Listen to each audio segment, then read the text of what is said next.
and creating the magic in your life. And on the topic of magic, my first question relates to a series of experiences that my husband and I have been having.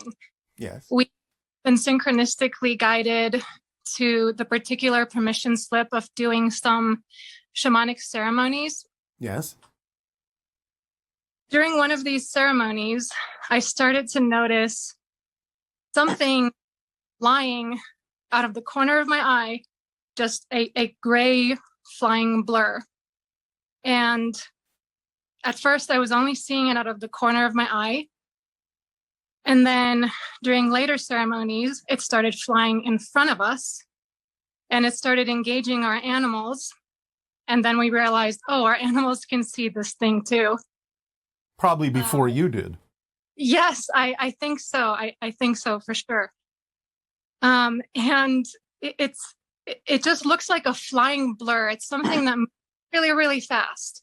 Yes. And throughout the ceremonies that we've done, we've had more and more contact with this being, to the point where one time my husband had fallen asleep and I saw it again out of the corner of my eye. I was able to follow it. And then suddenly it grazed both of my hands as it flew by.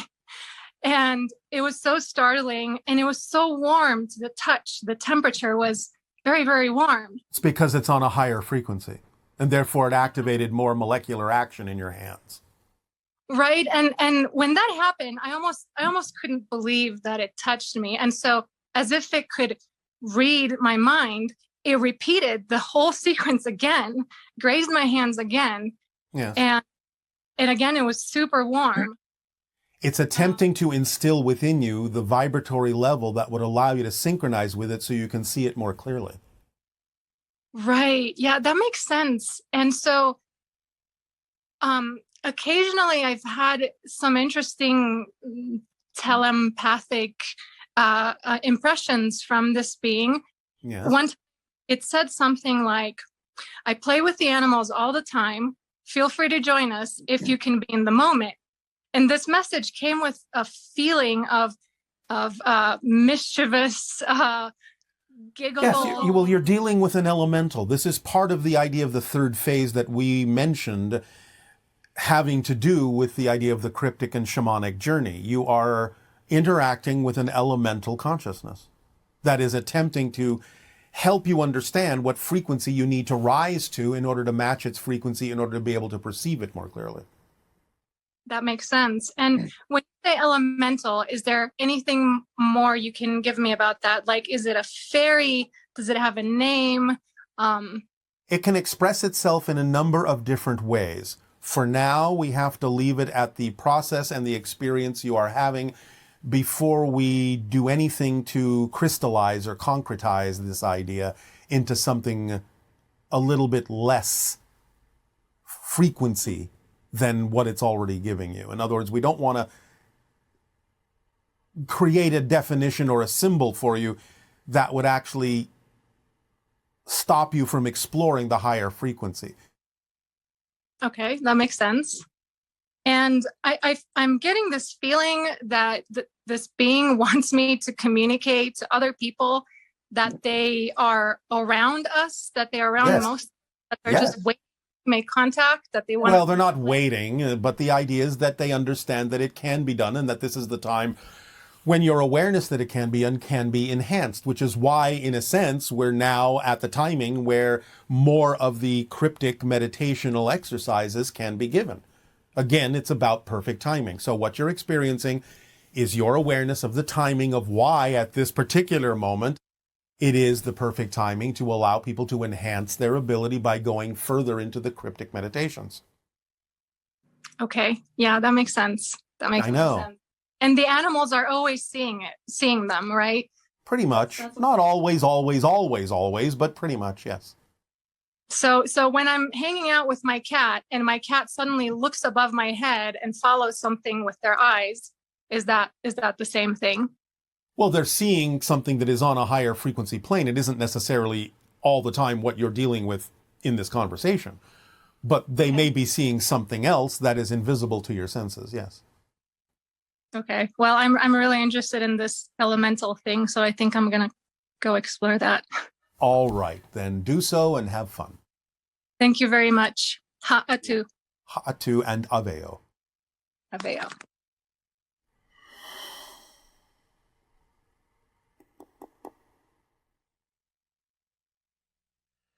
Hi Bashar, I'm Joe from Osaka, Japan. I'd like to ask you about veganism. So I became a vegan about 4 months ago, and it's been serving me pretty well. There are multiple reasons why I became a vegan, but ultimately it all comes down to this notion that you've talked about before, that people are expression of nature, not just isolated individuals within it. I think that living in harmony with other animals is crucial for us to go to the next level, if you will. So here are my questions. First one, what's your thought on veganism? Second one, is it have to do with people's consciousness? I'm currently trying to spread the idea of veganism throughout Japan, which became one of my passions. Thank you, Bashar. Bye. Living in harmony with anything is essential for you to continue to raise your frequency. Veganism can be a result of living on a certain frequency level where you simply lose the urge to eat certain things that have to do with animal product. But it doesn't necessarily have to be that way for everyone right away. In other words, don't force yourself. Let it be your natural biological urges to come and go. If you are centered within yourself, you will know what you're attracted to consume. Sometimes a body on your planet at this time may need certain amounts of meat protein, although most of you don't need as much as you think. But the idea, of course, is how it's done, how the relationship is formed. In many indigenous societies that hunt, remember that they're doing it in a way, generally speaking, or at least they used to, that is more in harmony with nature in the sense of culling the animals that are not necessarily the strongest. So the idea is that the animal itself, in its state of being, is choosing to be of service as the human is choosing to be of service to the animals in that particular kind of a relationship of consuming the animals that may be lessening the strength of the entire group of animals to allow the entire group of humans to also become stronger. But again, as you raise your frequency, you may simply naturally find that you're no longer gravitating or have the urge to eat what might be referred to as denser matter, and you might go for the lighter. But still remember that vegetables also have a consciousness. So again, as you evolve, you may eventually come to the point where you simply absorb energy directly, as we do in our civilization, because we don't eat anymore at all. But the idea is, again, that doesn't mean that we're more spiritual or that we're better than you are. We simply exist on a different vibrational level that doesn't require those kinds of activities. And the animal life on our planet is symbiotic. They're not predatory. So no animal is ever killed in an exchange of energy. But again, don't in any way, shape, or form negatively judge yourselves for the state that you're at, because that'll only hold you back. Simply allow there to be a natural biological rhythm of what needs to go on, and just do your best to make sure that any relationship you have with an animal is the most natural connection, organic expression that it can be, no matter what that relationship may be. So that's how you evolve, is by letting what is be done in a more natural way and simply letting it change in its own natural timing. Hello, Bashar. And to you, good day. I'm so excited to be able to speak with you again. We are excited as well. So my first question has two parts to it. Yes. Have you observed other civilizations on other planets going through their awakening? And part of that process includes those beings realizing and waking up to the fact that their leaders don't have their best interest in mind. And lastly, how does the Interstellar Alliance assist with those beings who are wanting to wake up and break free? All right. First and foremost, yes, we are interacting with other civilizations who are going through their own awakenings. There are a few, relatively few, that are in a position of their awakening where they are experiencing the idea of oppression or control in the way that you're experiencing it on Earth. We find that that's relatively uncommon, at least in our experience with other civilizations. So the idea of their awakening doesn't necessarily involve some of the same techniques or approaches that are utilized with regard to our relationship to your world and the few other ones we have seen that might be somewhat similar to what you're going through and the way you're going through it in terms of your awakening. The Interstellar Alliance, just like some of the enhancing bodies in our own planetary civilization, simply work to enhance, expand, magnify, and amplify the idea of stability, of peace, and in magnifying and amplifying this synchronistically, it radiates a vibration out through the galaxy that allows people another option to tap into. And we remind them that they can. We remind them that that vibration is there for them. This is one of the things we are doing by sharing information with all of you, so that if you tap into it and harmonize with that vibration, that organizational synchronistic vibration that allows our society to operate on pure synchronism all the time, then you will start experiencing yourself, navigating yourself through different parallel versions of Earth that become more and more and more and more reflective of that particular vibrational experience. The idea of quote unquote breaking free is not exactly the definition to use, because it implies that you are somehow not capable of shifting in the way that you prefer to, that somebody can actually control you, that you are assuming you're in the same reality just because you can see them. So we would suggest you don't operate from that particular point of view, because that's, in a sense, what gives oppressors their power, or seems to, or at least creates the illusion that they have more power than they actually do, is to simply convince you that they can control you, that they can determine what reality you experience when they can't. So the idea is to start from a definition that says, just because I can see you, just because you are doing things that I don't prefer, doesn't mean I'm in the same reality. It's like there's a glass wall between you. Okay. Does that help? It helps tremendously. Thank you. So just to add some more clarity on those planets and those civilizations, are there examples where other ET beings who are negative are, kind of try to come in and take advantage and oppress those beings who either A, have no clue that that's happening, or B, they don't know what to do? So I guess my question is, does the Interstellar Alliance assist in that way on that level?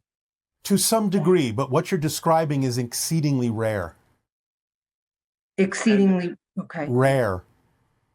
In other words, it is rare that when beings have the capability of traveling to other planets with other civilizations, they will usually already have surpassed any need to oppress others in another star system, because they will have understood that the only way they can actually get there is to have a completely different understanding of their relationship to existence.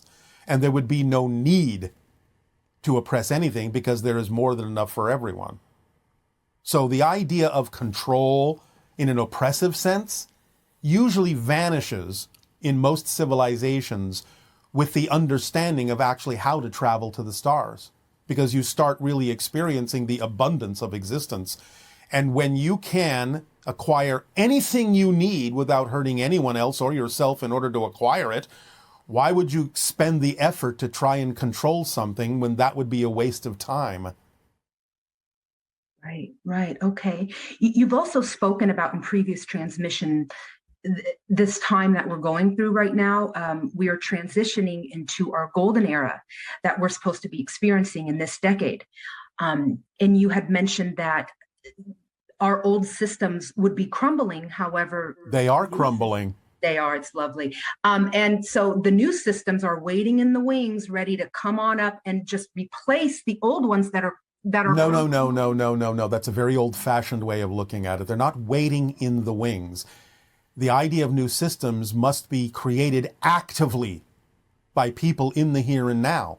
They're not waiting in the wings. Yes, there are some things that have been done that can be revived and applied, so to speak, but it's not the idea that they're just waiting in the wings. It requires the activity of people moving in those directions and taking those actions for those new systems to be applied and implemented.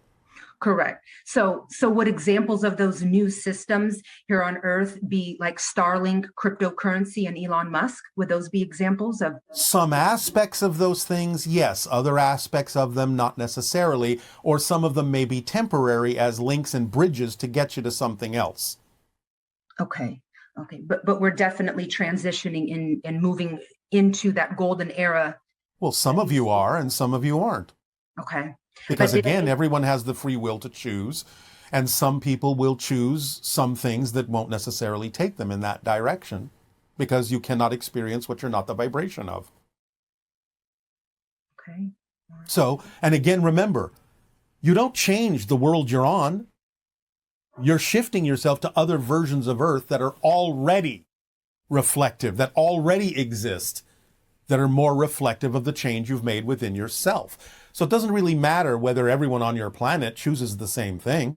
You will experience as if some of them have by shifting to another world, another version of Earth, where there are already versions of them that are more in harmony with that version of Earth. It's not that the people you experienced before have necessarily changed. It's that there are other versions of them that are more like the world you're inhabiting. Thank you, Bashar. I really appreciate this interaction and my unconditional love to you. As do we. Thank you. To you. Good day. Good day. Hello, Bashar. My name is Chad, and I'm from Toronto, Canada. So my question for today is, what advice would you have for someone who is struggling with their gender identity?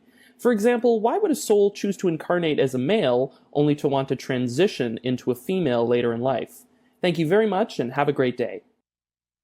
Because on your planet, there's a great deal of denial of all the energies within a soul, within a spirit. And the idea of many people who are going through those kinds of transitions and identity shifts are to act as a reflection and a reminder to all beings that you contain nothing and everything, and that it is important for you to be who you